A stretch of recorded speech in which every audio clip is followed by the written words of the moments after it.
Yes, people, what is going on? Welcome back to the channel. I go by the name of Liam, and we have a lot of updates.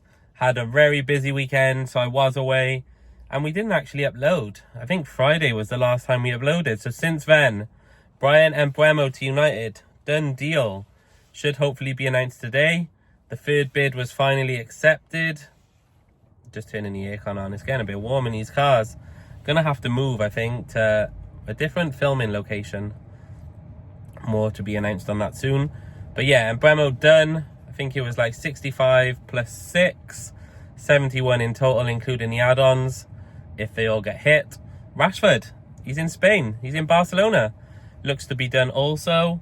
Loan with potential to buy at the end of it. They are paying 100% of his fees. And hopefully that'll be announced today as well. I think Barcelona leave for their tour on Thursday. So it's expected Rashford will be part of that. United are likely to announce Mbeumo today, which means tomorrow he'll be on our plane for our tour as well. So where are we going from here? There was talk yesterday about a potential hijack move for Gyökeres over his deal to Arsenal. Also, another person who's been strongly linked to Manchester United recently is Benjamin Sesko. As we all know, Manchester United have been scouting him for like 3 years now, I think. Maybe 2, maybe 3 years, but he's been on our radar for a while. We were also going to go for him last season, but he decided to stay in Germany, so we made a move for Joshua Zirkzee instead. But Plettigol has reported today, and as we know, they are based in Germany, normally pretty good with news. Manchester United are targeting Sesko. He is one of the 2 targets to be the new number 9. The other is Nicholas Jackson.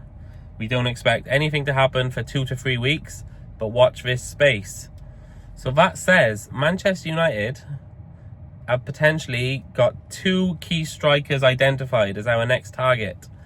Benjamin Sesko and Nicholas Jackson. Now, what do we think about this? Obviously, Sesko I would be very happy with. Nicholas Jackson, his name keeps appearing, and I don't like it. It's scaring me. I do not want Nicholas Jackson. Why is he being mentioned so much? Quite a lot of people have shared this as well. It's been like Fabrizio, it's done the rounds. So there is definitely a possibility. But we do not want Nicholas Jackson. He is obviously a Chelsea player that Chelsea do not want. Just had a notification from Sky Sports as I record this saying Rashford has completed his Barcelona medicals. So that should be done soon, very, very soon. But yeah, back to Jackson. He is obviously a Chelsea player that Chelsea don't want. And at the moment, Manchester United want to be Chelsea. Like, we want to be where they are. We want to be pushing for top 4. We want to be in Europe. We don't want to be finishing 15th. So why are we giving them money for players that they don't want, so they can then go and use our money for players that we do actually want? Like this season, they've already signed Quenda, who we wanted, came from Sporting with Amarin. We would have potentially funded that deal by buying Mason Mount. And it's also expected that they may be looking at Sesko. It is also understand that to buy Sesko, they would have to get rid of Nicholas Jackson, because they've also got Liam Delap and João Pedro. So they do want an extra striker if Jackson goes. So why are we going to buy Jackson off them for them to then go and buy Sesko, our other target? It just doesn't make sense. We need to stop funding Chelsea. If we ever want to be like them, we need to stop giving them money for their outcasts, and we need to just buy our own players. So Manchester United, if anybody at the club sees this, very unlikely I know, but if they do, we don't want Nicholas Jackson, okay? He can stay in London, we don't want him.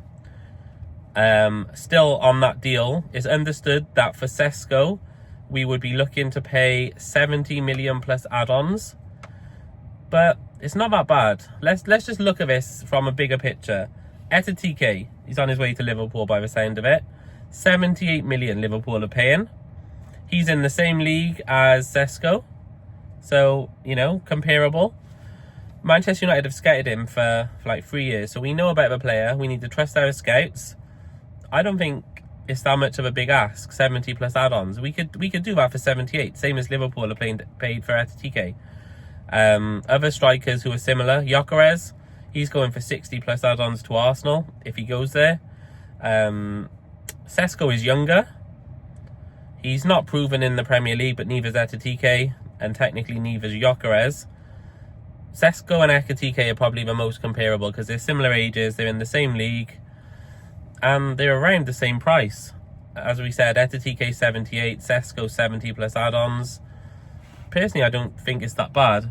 And then we look at Nicholas Jackson, who we know Chelsea, they paid like 35 for him, I think, between 30 and 40.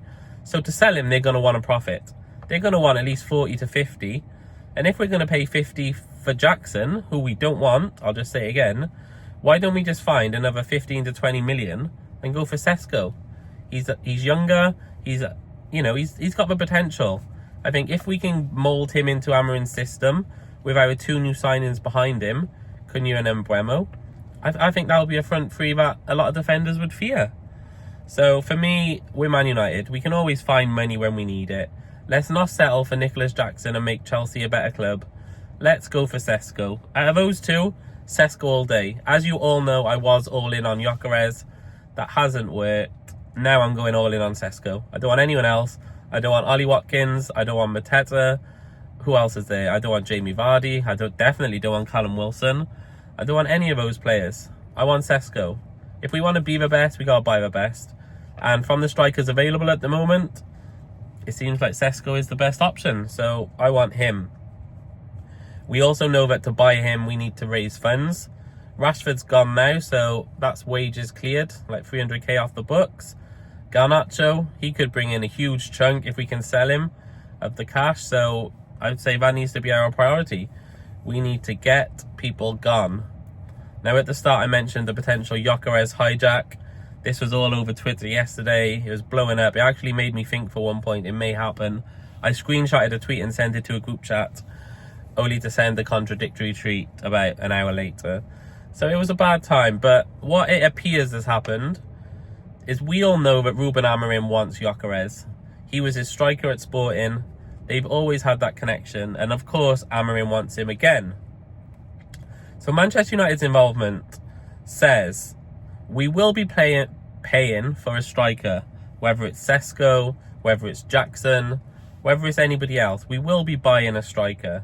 We were obviously linked to Delap, we were linked to Gyökeres, we were linked to Ekitike at one point.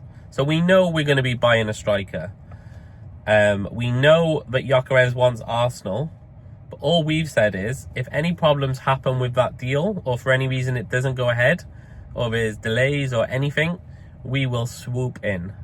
So that's United's involvement. We haven't said, we haven't put a bid in, we haven't tried to hijack it as such, but we said as soon as there's a problem, we still want him. So Sporting, if Arsenal mess you around, give us a call, we'll send you the money. I don't know how we're going to send the money because we don't have it, but we still want him. So that's our involvement. Another potential target moving to a competitor. It's not good. Manchester City are looking to sign Diogo Costa.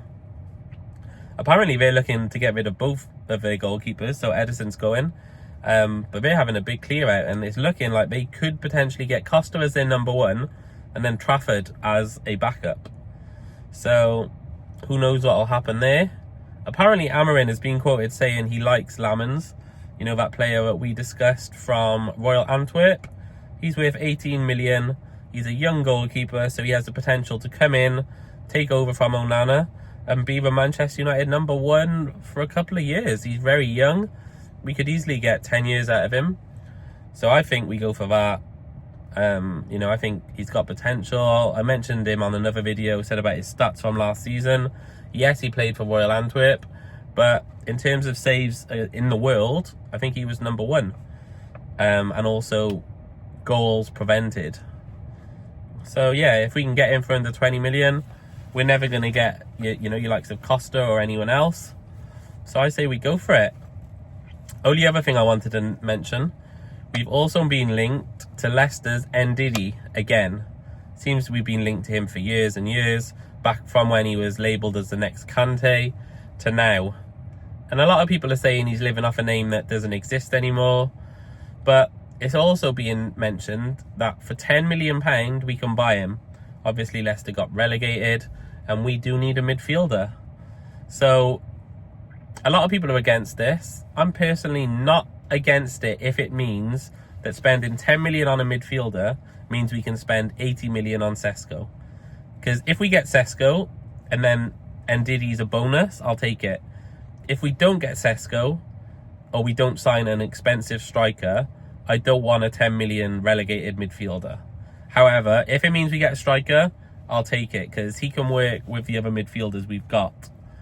It does mean that if we do sign a midfielder, Collier's probably going out on loan, or maybe a full permanent sale, but we'll have to watch this space and see. But yeah, let me know your thoughts. Would you sign Ndidi in midfield? I keep thinking, like, when I say his name, it just sounds so much like P. Diddy. Would you sign P. Diddy in midfield? Let's not give him a nickname before we sign him. It would already, you know, it would end badly, wouldn't it? But yeah, that is the news today. So which bits are you most excited about? The potential of Sesko or Nicholas Jackson? A potential swoop to hijack Gyökeres? A new goalkeeper? A Royal Antwerp new young goalkeeper? Or Ndidi in the midfield? I forgot to mention, actually, we also played a friendly on Saturday. Don't know if anybody watched it. I did. We drew 0-0 with Leeds.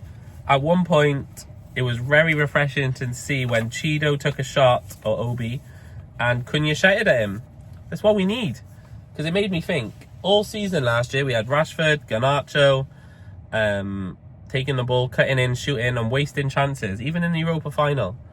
If we had someone like Cunha shouting at them, would that have stopped it? I know it's our captain's job. Bruno's not really a shouty player when it comes to shouting at his own team for shooting. And to be fair, at the time I'm talking about in the Leeds game, I think he did the right move by shooting. I think that was the best thing to do. So I'm glad he actually shot. But it was just refreshing to see a little bit of passion, a little bit of player who wanted the ball, a little bit of urgency, like shouting at him for shooting. What are you doing? Just pass. I could have finished that. Anyway, comment below, let me know your thoughts on that. I've been Liam. Hope you've all had a good weekend. It's Monday. We're back at it. Let's go. I'll see you tomorrow. Goodbye.